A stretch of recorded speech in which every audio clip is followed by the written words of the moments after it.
So in this episode, we get deep with Shannon Milligan on storytelling and how she had a couple videos pop off, go viral, and how the future is looking very bright for her. I've known Shannon for a long time, and she's one of the best in the biz, so I will give her that cosign. And she has a podcast coming out, which she talks about in this episode.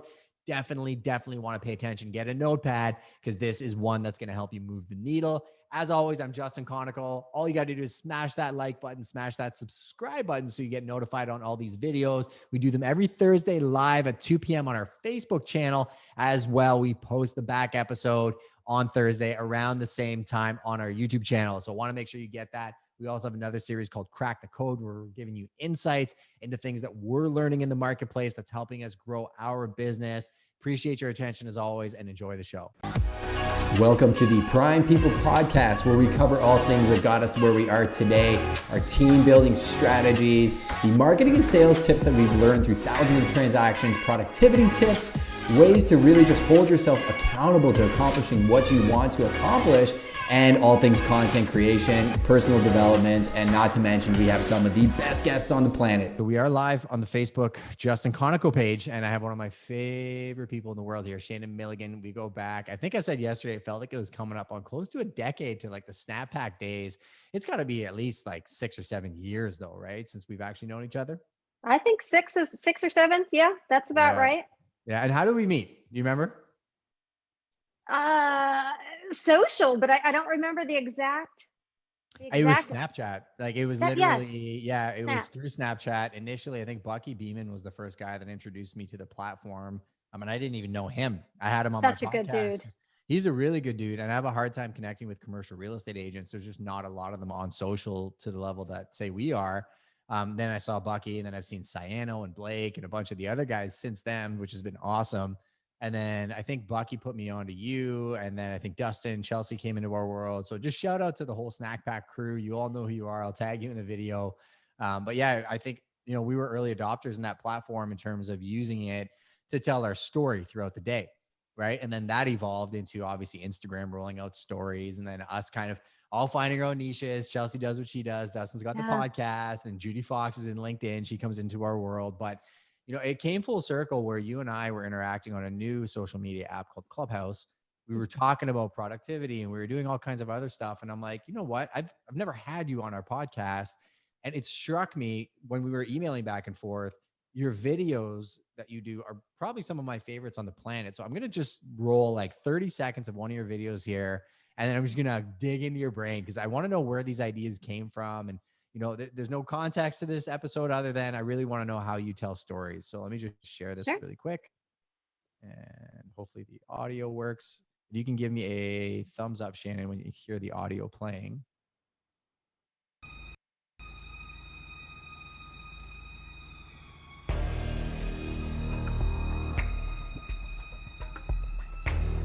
Can you see yourself?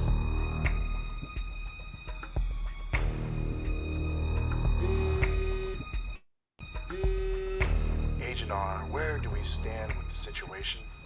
I've arranged for Carlo to meet a real estate agent at 611 Strawberry Street. And have you made arrangements to find this real estate agent?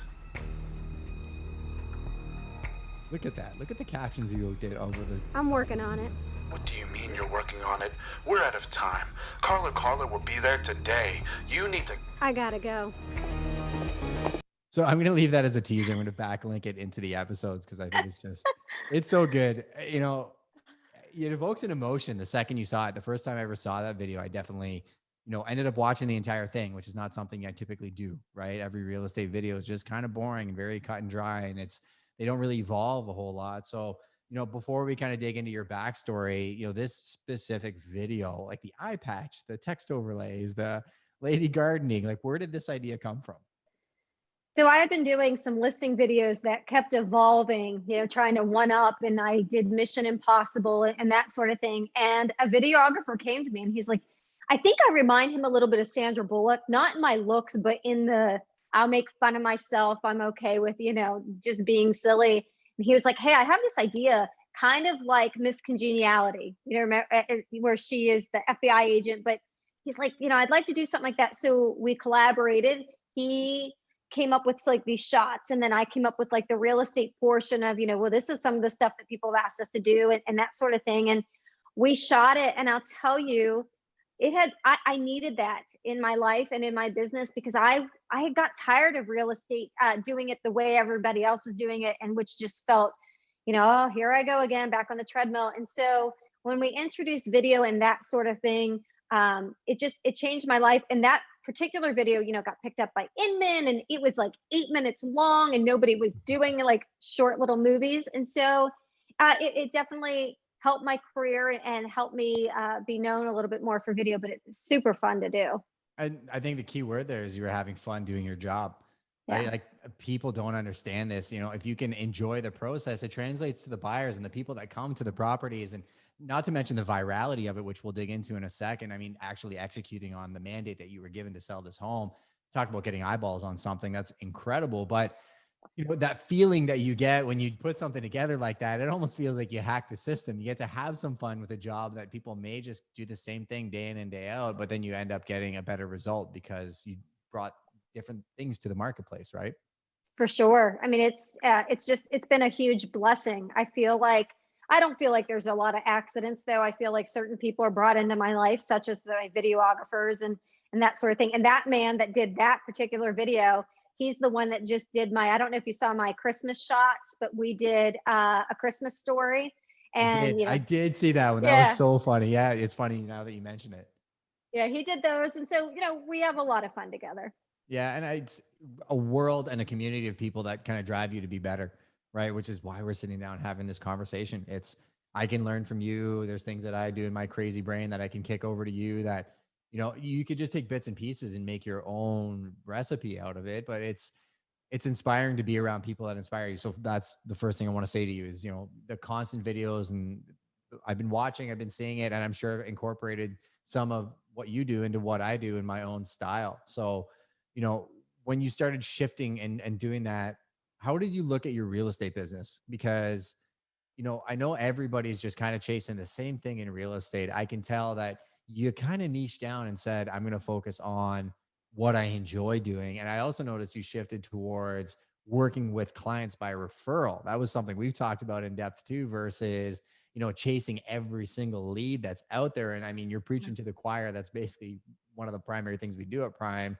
What are your thoughts on, say, the real estate market or experience as an agent as a whole, and what led you to that? So in 2015, I had a mini stroke, and I was on my own. I sold 20 houses in 3 months just by myself. And long story short, I ended up having a PFO. So there was that, right? There was a medical reason. And the hustle and bustle of real estate was keeping me like not in great health. And so it all kind of collided, and I kind of had a little meltdown, and I said, that's it. I quit. I actually quit the business. I said, I'm done. I didn't have the mini stroke until 6 weeks later, and you go on vacation and you get sick. But I quit. And when I got my health back in order, I lost 25 pounds. I was never overweight, but I led that lifestyle of a real estate agent where I was eating in my car, eating fast food, not taking care of myself. And it took me about 7 months to get my health back. And then I was like, okay, I am dang good at being a real estate agent. Like I know my contracts. I know I'm the best for my clients, and I don't want to see them with somebody that's not going to take great care of them. So I went back into the business, and only with the criteria of I'm going to, your vibe will attract your tribe. I'm going to find people that are like-minded that I want to work with. I'm going to set some boundaries, and I'm going to have fun again because I really hated it. And so that was the end of 2015. In 2016, I had a videographer. And it's funny, the intentions that you put out into the world that come back, because that was the end of 2015. The beginning of 2016, a videographer came to me and he was like, hey, let's do these 360 tours. I'm like, nah, those are stupid. I hate those. I'm not going to do them. And he's like, well, what if we tried, just a regular listing video? And I said, okay. And so that's how that evolved. And I really had to learn that you teach people how to treat you. And so I just started to set those boundaries, not only for clients, but for myself. And, I was struggling a little bit, not going to lie, full transparency. COVID year 2020 was difficult. I had to come to terms with, I am not what I do. I am great for other things, not because of what I do.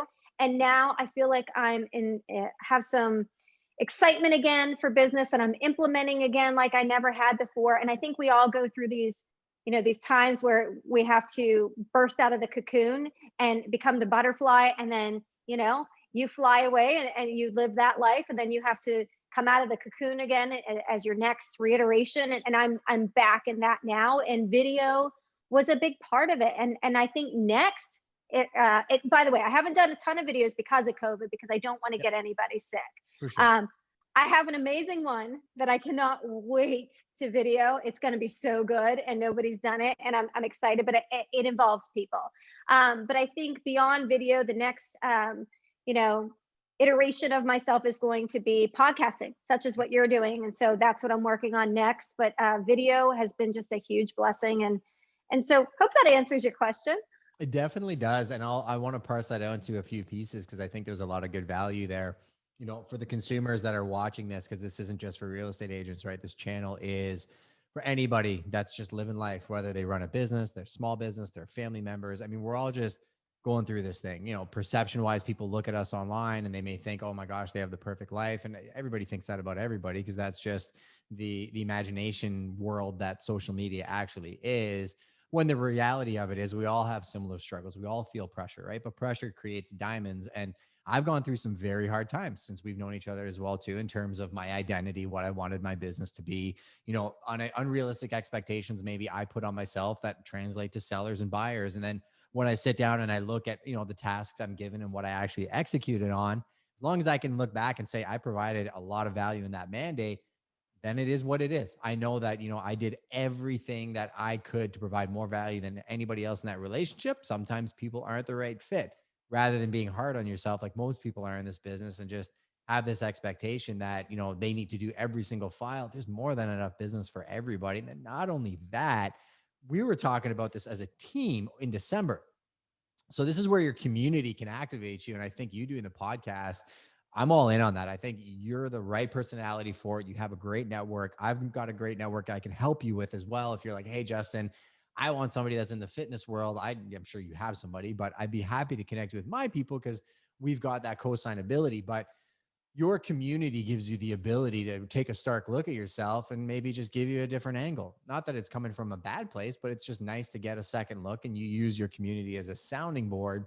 And to cut to the chase on that point, what I meant was we do one-on-ones every December, and we review our business and we say, how much do we do? Obviously I want to make sure that we as a brokerage gave our brokers value, but then, how are they doing? Like, do they want to be 200 deal a year agents? Do they want to have a better life? Like, what's their end game? And I always have them go through and write through, their mission statements. The standard boilerplate ones are always the ones that come up, and I scratch it out in front of them.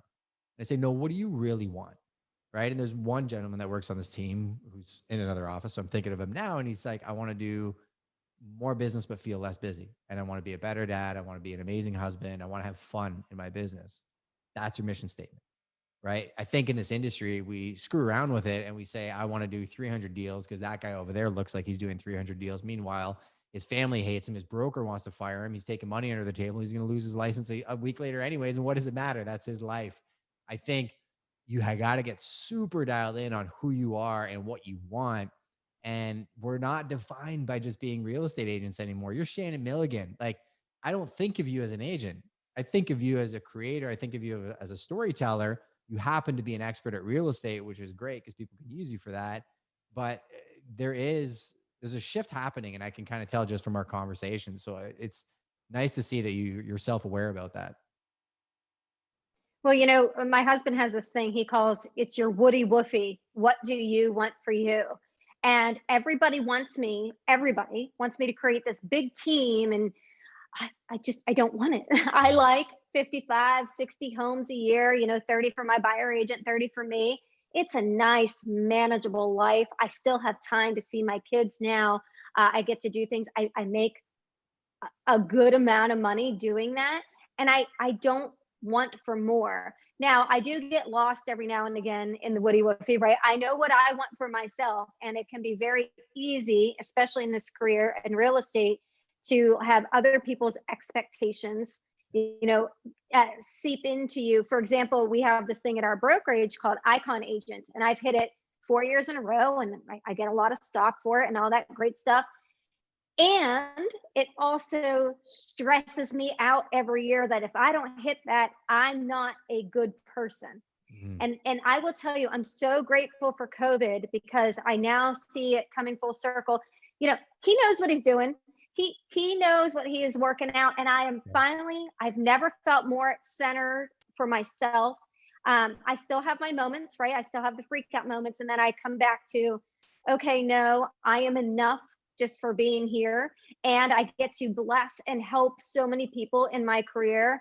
I was on a Clubhouse the other day, and this person was going on and on about never, ever moving off your pay, right? Ever. And I'm like, I get so many opportunities sometimes to bless people when they really need it. Sure. That's what I feel that I'm here for. So anyway, this whole business can sometimes you can get lost in it with all the shiny objects and all the admiration and the awards, and it becomes like that's all you want is the award. And you have to remember what the reward is, not just the award. And that's been a huge shift for me. If we're speaking the same language, I think that's why we connect so as well as we do. And we don't have an award system at Prime. We've thought about it in the past and being like, and it's funny because I've thought about how can we create a system here that really shows the consumers how our agents bring more value to the community, not from a monetary perspective, but from a genuine contribution to the community. And we're wrapping our heads around what that looks like, because I don't want to just do production, because truthfully, what does that mean? The consumer doesn't care. So if Johnny Apples sells 200 homes a year and makes $1 million GCI, does that necessarily mean that he did well by all his clients? Or does that mean that he just underlisted all those properties and maybe left a lot of money on the table? Who really knows? And truthfully, I don't think the consumer cares. I think they do understand that a lot of these award systems are set up. And how is every brokerage the number one brokerage on the planet? Well, if you read the little label at the bottom, it says, in production for this number one agent for 1 hour last week. Like, a lot of these award systems, honestly, they are what they are. I think from an industry perspective, it's like billboards. People ask me, should I do billboards? I'm like, what do you think looks at billboards? I'm like, your competition. That's about it. I'm like, consumers are on their phone. They're not they're on their phone driving their cars. You think they have time to look up at a billboard? But it is what it is, right? I think it's just breaking the pattern. And, I know you and I align on that faith factor of being the foundation principle of the work that I do. I always say that, the work that I do, the reason I do it to the level I try to do it, I'm not perfect. I don't want people to think I am, because I falter like anybody else. But, I worship through my work. I'm given a task, I'm given a mandate. I want to do a good job and I want to have fun doing it. But I also realize that we're all fallible, we're all humans, and we're all going to make mistakes, right? So anybody that's putting unfound pressure on themselves or listening to this needs to realize that you don't have to be there by yourself. You can use your community and the people around you to support you when you're needing that sounding board. And sometimes having a discussion like this and hearing yourself saying it out loud is all you need to realize that, yeah, you know what? I could care less about that. We'll let Johnny Apples worry about that and, have that conversation with his friends. Who cares? It's a loss of your life and time to spend an onus of a second thinking about other people's opinions about yourself. Because one unlock I found this year, somebody asked me this earlier when we were shooting a video, and they said, what's a challenge that you had and an opportunity that you see? I said, it's the same thing. I said, I've noticed in the last week, I've had about 7 people say, oh man, I'm surprised you called me back so quickly, or you picked up the phone. You look like you're so busy. And I'm like the least busy person you've ever met. I'm like, what do you mean? I'm like, well, everything that you see online, I mean, it's cute. It's past content I've posted. Like, I'm always available because I have systems in place. But there's a misperception and a narrative out there that I'm hard on myself because I feel like people think I'm too busy to get to them when I'm probably the most accessible person you'll ever meet. Right. So you really are. Yeah. Well, that's the difference, right, Shannon? Like, I think it's easy for me to fall into a funk and think, oh my gosh, they think I'm so busy, but I'm like, no, there's my opportunity. I'm going to use my platform and my work to show them that I'm more available than anybody else on the planet. And I think you're going to do the same thing. Like, I'm fired up for that podcast thing to pop up, for me to listen to it when I'm on my way to work, because I know the ideation is going to come from it. I know you personally, and I feel like it's going to be a launching pad for something new for you, that you'll still do the business you do, but there's something more for you out there than just the transactions. I think your work is a vehicle, but I think the real wealth in your life comes from the depth of the relationships of the people around you rather than just the transactions you do. Well, I only do it for the relationships. It's funny, I teach a lot on the Raving Fan program and loving on your people to get more business. Truth be told, the reason I love on my people the way I do, yes, it gets me more business. My love language is acts of service, right? So if my husband comes down to the gas station and pumps my gas for me, man, that's love to me. It's always been acts of service. And so I think I show my love to people because of the way I receive it, right? So I want to show people acts of service. And so, we do like these little gifts and we give it to them. I know that's a different love language, but it's me feeling like I'm being of service and giving it to them. And you mentioned about the challenge and the opportunity. Man, I am my biggest challenge and I am my biggest opportunity. It took me forever in this business. It took me a decade to figure out 80% of the problem is me. Yeah. It's It's not everybody that. though. I don't think It's it's not just the you. other I think agent. that's literally everybody. Oh, it's awful, but it's the self-awareness. Once you get that, Mhm. it's and we all have to walk our own journey to get it. But man, I am now seeing how much opportunity I have if I just get the heck out of my own way. It's you do waste everybody does, and I don't say you as in you, but in the consultations I do with the team, and just that's my favorite thing is again being of service to people, right? That's the founding principle of our brokerage. And when I sit down with people and I'm listening and they're using me as a sounding board, I see constant things that everybody's struggling with. And it's usually, a self-defeating narrative or getting stuck looking at something they can't really change anyways. Like we had a team member the other day that called me on a file and he's being really hard on himself about something. And I called the client, we sorted it out and it was all good. And he did right. Like I compare what he did in that instance to what 90% of the industry would do. And he went over and beyond. And I told him, and I'm like, dude, just pick up a ball that you can actually run with and slam dunk that thing. Stop thinking about this because you did the right thing. That's what the opposite reaction is when people are by themselves or they don't have a community a community of people around them, then they don't have that sounding board. It can be super self-destructive, right? You just keep thinking about it and like, what are you doing after this podcast? You share with the audience. Sometimes you just need to clear your head, right? Yeah, I'm gonna go for my walk. I walk anywhere from minimum of 4 miles to 10 miles, and sometimes that's biking, sometimes it's walking.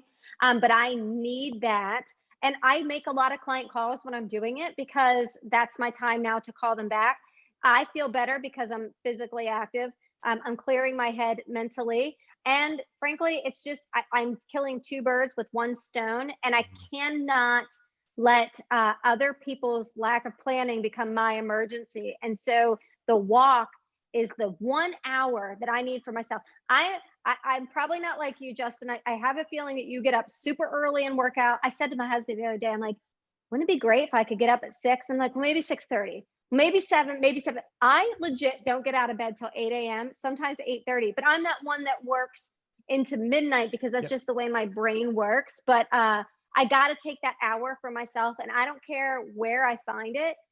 For me, the afternoon is better. And I kept you talk about people trying to put you in their pegs, right? Like, oh, you got to do miracle morning, miracle morning. I tried it. I was miserable. I Yeah. hated it.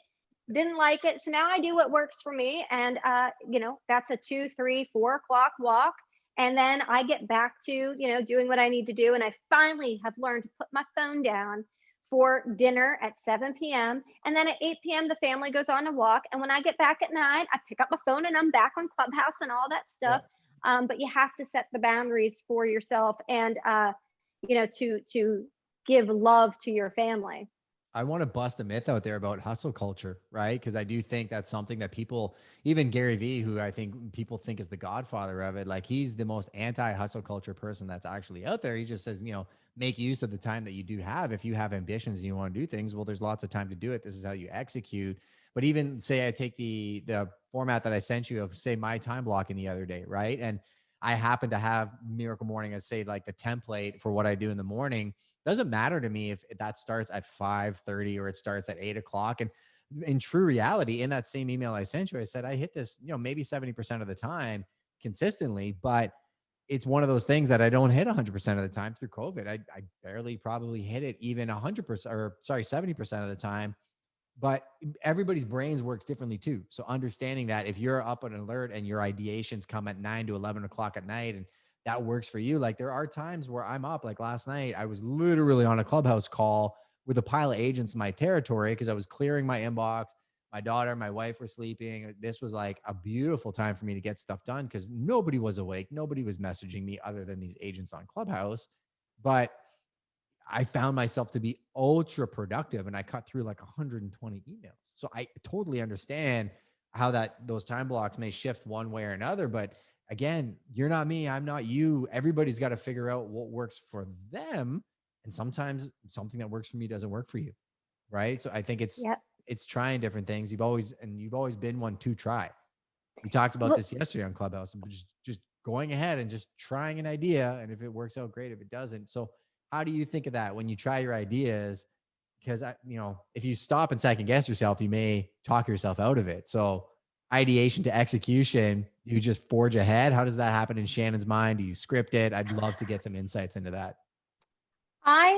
So I don't like hustle culture either. Everybody says hustle. I think it's better to have grit. I'm gritty. Like I'll just get down and dirty and do it. And if I fail, oh, well, I'm at least better than, it's what you say all the time, right? You're better than 70, 80% of the people out there because you tried. And if I fail, all right, so what? I fail and I fail forward and I learn from it and I move on. But it's funny, in the failing is where you learn and that's how you grow. And I'm just so dang gritty and I'm just not afraid to make fun of myself. And I just have this blind faith that I'm on the path that I'm supposed to be on. So in 2010, I got licensed and I thought I could be a full-time agent when my twins were like 2.5 and in pre-K, maybe 3 years old, pre-K for 3 hours a day. Wow. You know how that worked. That didn't work all very well. But instead of sitting home doing nothing while they were in pre-K, or because I couldn't make it work, by the time I got to the office, I came back, like I had to pick them up. There was no time to do anything. I blogged and I sold 3 houses in 2012 from an area where I didn't know anybody. Yeah, all right, whatever. 2013, I sold 30. And what was so funny is when I was blogging in 2011, 2012, how many people made fun of me. And I was like, all right, whatever. Like I just had this blind faith that it would work. And it did. And, then when I started to do video, I'm pretty sure some people were making fun of me again.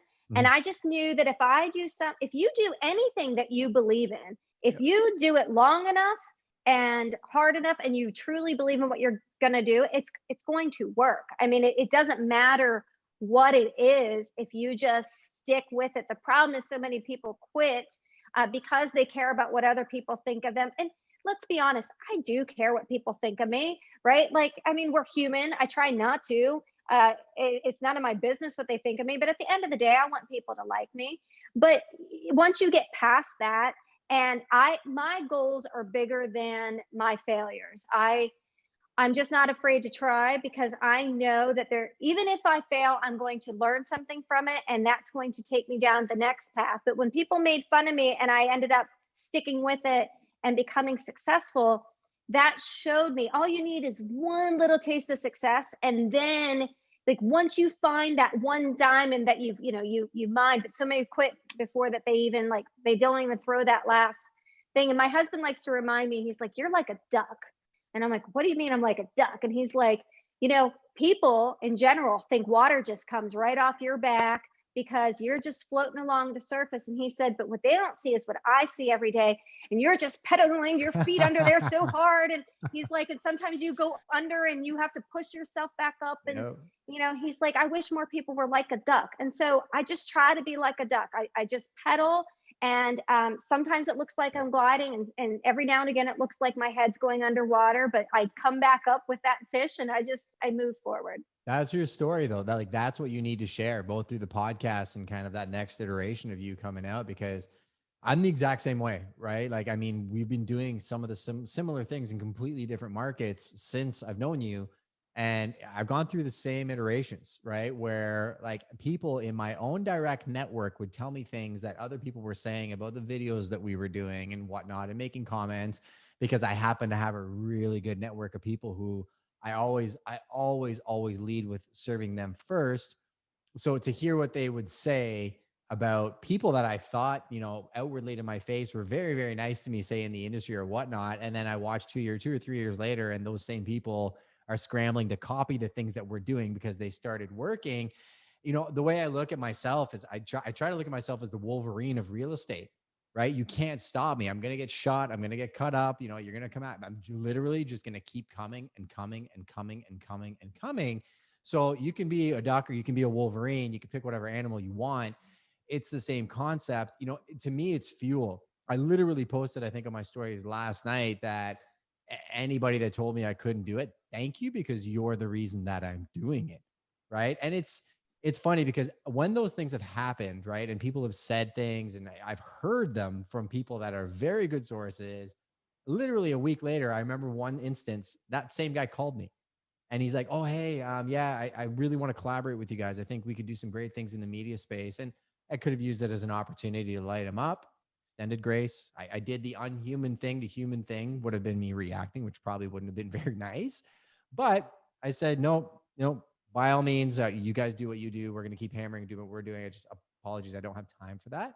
I try to extend grace and love and just move on with my life. But I do realize that Jazz, a mutual friend of ours as well, was talking about this morning about how, your competition and your haters are going to pay way closer attention to what you're doing than you should be onto what they're saying about you. Because when people are saying negative things about something that you're doing, quite often it's because you're doing something right. So take this, for example, right? Me shooting a podcast in the midst of my day, we're dealing with developments, we're doing listings and everything else with the team this morning. Why did I carve out an hour to sit down and talk with Shannon Milligan about real estate in Richmond, Virginia? Because the tactics and the executions that I learned from somebody like Shannon translate to me being a better agent for my buyers and my sellers, just understanding how her mindset works, becoming a better person to manage a past client database and serve my database better. Literally, I took ideas from you last week and I'm actually going to reach out to people that I haven't talked to in a couple of years because I love them and I just haven't talked to them because of whatever reason, right? So it's making me a better person. But then talk about actual business translation. Like you talk about your viral videos and how they help you gain so much traction. Take Clubhouse, for example. I guarantee you there's people making fun of me right now because I've been talking about Clubhouse and how amazing it's been over the last 2 weeks. Now, don't get it twisted. I've also said the app may flame out in a month if it doesn't modify itself properly and the community doesn't really take hold. But literally, I picked up a $700,000 buyer off a Clubhouse room 2 nights ago that I'm going to sell a luxury property to here. So now what? Right. But if I focused on people's opinions on Clubhouse that aren't actually practitioners at executing, I wouldn't have picked up that buyer. So, be that duck. Don't ever stop pedaling because I think that's your husband's got some good insights into you. And I do think the time I've known you, you always keep that energy level up. But, I think the world that we live in right now with COVID and everybody else figuring everything out, we need people in our world to spur us along and help us understand that, we don't have to be what we've always been. And I love what you said at the beginning of the podcast, that there's going to be these new ideations of ourselves, I guess, or, you're going to morph into another butterfly, but have that willingness to look at yourself with a hard lens and saying, is what I'm doing now mapping to who I want to become? And then once you decide where you want to go, you start doing the things to become that person. Are you actually on the track that makes you happy? And if not, change it, right? Like life is very short, but there's still a lot of time to make those adaptations and changes. So I'm pretty fired up that you're going down that path. So let's dig into the podcast for a second. What Sure. are you thinking? Because I know it's fresh. Maybe you haven't even thought of a whole lot, but what types of people do you want to interview on your podcast? So I want, I want to help agents. It's going to be for agents, by an agent. I think one thing, it's funny, coming up with Dustin and Chelsea, like we all had this big group together and we all knew what we wanted for each other. And I wanted to be an agent. Like I don't need to be the director of a show. I don't need to be Ron Howard. I just want to be his brother that's in all the movies, right? I just want a little taste of everything. And so I'm a great agent. And so I want to share the knowledge I've picked up as an agent with other agents. And the one thing that my grandmother likes to tell me that I have a gift of, and some people might disagree, is candor. Like I am pretty honest. And the reason it is, I just can't sleep with myself at night. I like to sleep. I love my sleep. And I have to be honest through the day. If I lie to somebody legit, like 5 minutes later, I'm like, that wasn't true. I just have to be honest because I can't sleep. And so I want to share with other agents the things that I've learned and the mistakes I've made. For example, 6 years ago, my husband and I were in debt. It wasn't a ton like a lot of people, but we were like $10,000, $12,000 in debt. And we fixed it and we got out of debt in a year. And right now we're on baby step 6 of the Dave Ramsey program, which is all Amazing we have. It's amazing. All we have is the house left. And I only have about, 1/8 left to pay off. And I can do that in a year or two. And I don't think enough agents, I have so many people that I know that, but I had a buddy that he owed $125,000 to the IRS because he didn't know how to manage his money. So I want to talk, right? It's and normal. then they were taking, yeah, it's sad, but it's so normal. People don't understand how the HST and the taxes work in our market either. It's quite an education. Exactly. So I want to talk about that. I want to help agents figure out how to live a debt-free life, even though they have a commission-based income. I want to talk about mental health. I want to talk about physical health because I think that's, 80% of this business. And I think it's a really lonely business. And I don't think people talk about it. Why are there so many alcoholics that are real estate agents? Why are there so many philanderers that are? Because it is easy to get lost in this. You can get a quick paycheck and then it's gone. And because you have all these vices and all this access to excess if you're doing well. And so I want to talk about that sort of things. And then I want to get into practical things, listings and how to implement video and how to use Facebook as your database and all of that stuff. So I really want to talk to the whole agent. And I don't think there's enough emphasis put on personal development and professional development and spiritual development. And it's going to be kind of like the yoga instructor, right? Take what you want, leave what you don't. If it's not for you, turn the channel, go somewhere else. I could tell you about 1,000 other podcasts that maybe you'll find you, but I really think that there is a void in people being honest and that are willing to say, yep, I screwed up here. And let me tell you what happened. And marketing, I want to touch on marketing. That's my jam. The reason it's my jam, it's the whole reason I'm in this business other than to help people. What a lot of people don't know is out of college, I went to school to be a teacher and I student taught. And the next day I walked myself into that thing and I was like, you fit me. And it's something where my credits fit. I don't care what it is. I'm not going to be a teacher because I had enough foresight to be like, I'm going to be horrible at it with little kids. Mm-hmm. And so it fit into communication. And out of school, I went and I worked for a large advertising agency in upstate New York called Eric Mower. Back at the time, they had Kodak, they had Dixie, that kind of thing. And then when I left there, I went and I worked for 6 Coldwell Banker offices doing their marketing. And I just learned from the mailroom up. So I know a lot about marketing. And then I went and got my license. And then I purposely worked as an office manager for a large team in Northern Virginia to learn contracts, because I truly believe people jump into this business without setting the foundation of knowing contracts and marketing and your finances. And so I kind of want it to be foundational and then, build upon itself for the podcast. I'd love to share the name, but I want to get it registered first, but I'll share do your thing. Yeah, offline. No, that's okay.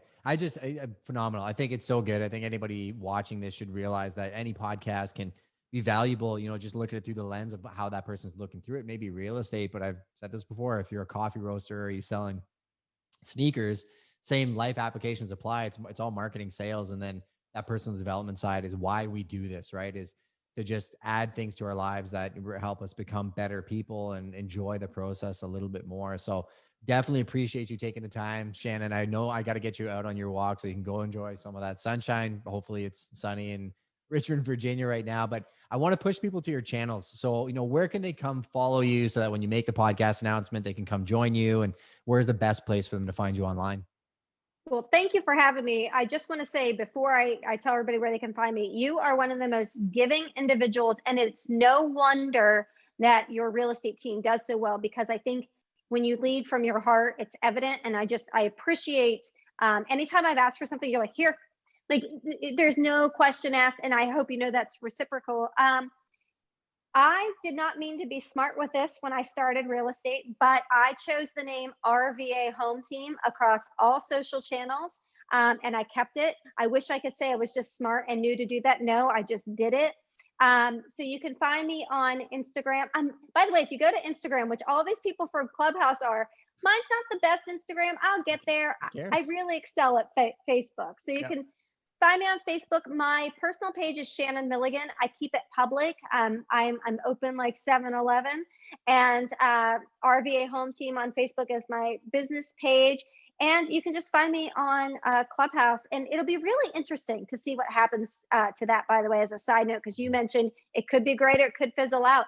The one thing people have to be careful is it's really easy to make yourself look like an expert. Sure. And I see some people following some really bad advice. Yeah. um, I so said that to my team today, right? I put this in multiple groups. Anytime I put a video out, I make sure to say that. I'm like, there's a lot of fake life coaches with clip-on bow ties that are giving advice out there. And like, I listened to some advice last night and I was just shaking my head. I didn't even interject in the conversation because I was like, this is bananas, right? So I think my thoughts on the app is you got to be very intentful at who you talk to and who you bring into the rooms with you. And those conversations, I need a cosign, right? I want to see you on the panel. I want to see Judy, Chelsea, Dustin. I've met some really cool people that definitely have good advice, James and Zachary and a lot of those guys that are actually operating. I've seen some good tips that I have in my notepad right here. But again, I'm not the guys I don't know, some of the ones I just mentioned, I'm going to go check them out. And I'm going to go check out their tips to make sure they're solid, because as good as the advice sounds, it can sound good if they're good at selling. We got to be very, very careful because it's new and it's hot. And you tend to have a lot of leeches that come onto those platforms. sometimes you pull that curtain back and the Wizard of Oz is not what you thought. So, No, for sure. But yeah, that's my favorite thing about you. You've worn your heart on your sleeve since I met you. I try to be the same way with my clients. And it takes time for them to understand that, right? I'm thinking of two guys specifically where like I wear my heart on my sleeve the entire time we work together. I tell them exactly how I think it is. I actually don't think they're cut out for me. I think they need a standard real estate agent because they don't, that communication is just not there, right? So, and that's okay. I think different strokes for different folks, but keep being who you are, Shannon. I'm looking forward to the podcast, and everybody go follow her right now and show her some love. Thank you for having me. All right. See ya. Have a good day. Enjoy your walk.